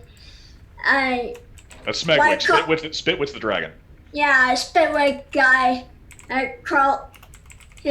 Crawls onto my tail and onto my shoulder. Yeah, I pet him. You're so cute. With that, you guys are able to kind of keep the ship going. You're able to clean up the mess and everything. And the next few days are much less chaotic than the first of the day. As the cruel side of me imagines. Okay, did you ever see Eric the Viking? No. There's a scene in there where the sailor. There's like the two sailors are like one of them's having a really rough time. He's having a rough go of it with he hasn't got the stomach has not adjusted yet. And he's like, oh, you just need to get sick, buddy. You just need to there's no shame in puking. Some of the finest sailors they puked all the time. Puke. As you just say that, you watch as Kael'wen just goes, excuse me, and he runs to the top deck. I was gonna say because the line was before the guy did that was, I knew one guy used to puke in his sleep. Oh, bastards! And just. And he goes to the top deck. There you go. As you're kind of enjoying your little bit of manipulation, it's also helping.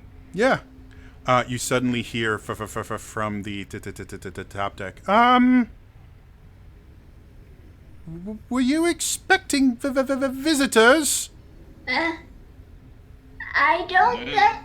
Wait, do I see this? Because I'm up there. I'm up there too. Yeah. Yeah, you guys would notice. So I was helping him, so I guess I would be. I'd have to be on top deck. Smegwick, top floor, please. I guess I'm already there because I would have I had that little scene with Kael'wen. So I'm just like. So as you're all kind of sitting there, you hear a somewhat familiar sound for some of you. You hear this massive beating of wings. And you see this relatively large green dragon flying towards the ship at pretty breakneck speeds. As it gets close, you can see that the dragon is not alone. There's a figure on it. The Dragon figure Rider jumps off, lands on the deck of the ship. As he straightens out, you see this human dressed entirely in green plate mail that resembles dragon scales. In his right hand, he carries a weapon that most of you probably never seen before. It has a relatively long kind of middle section, wide enough easily for two hands to grip in various places. But on either end are two long, wicked-looking swords. Salutations, my good friend. He looks at all of you with his bald head and says, "I'm here for that one." He seems almost annoyed at it as he kind of rests on it. "I fear introductions are in order.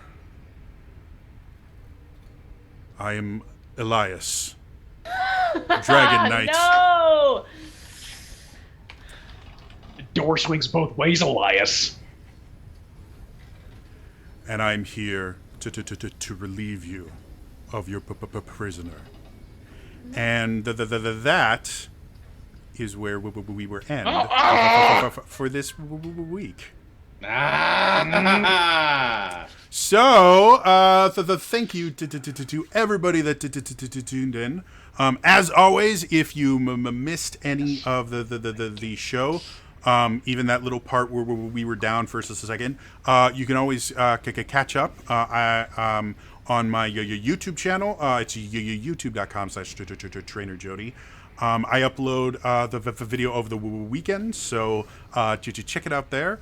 Otherwise, you can always watch it VOD here on Twitch until it disappears. If you want to earn more channel points, so you can do other cool stuff, like maybe create a boss encounter by inserting yourself into the campaign, apparently. I do stream every Wednesday night now. On the weeks that I'm not running this show, I have another campaign called the Legend of the Three Kingdoms. It's been going on for a couple years now. It's super fun, and they're dealing with giant elemental creatures. So check out that stuff. Otherwise, again, thank you so much for tuning in. That's going to be all for me today, and I will see you guys next time. All right? See ya. Bye-bye. Bye, me.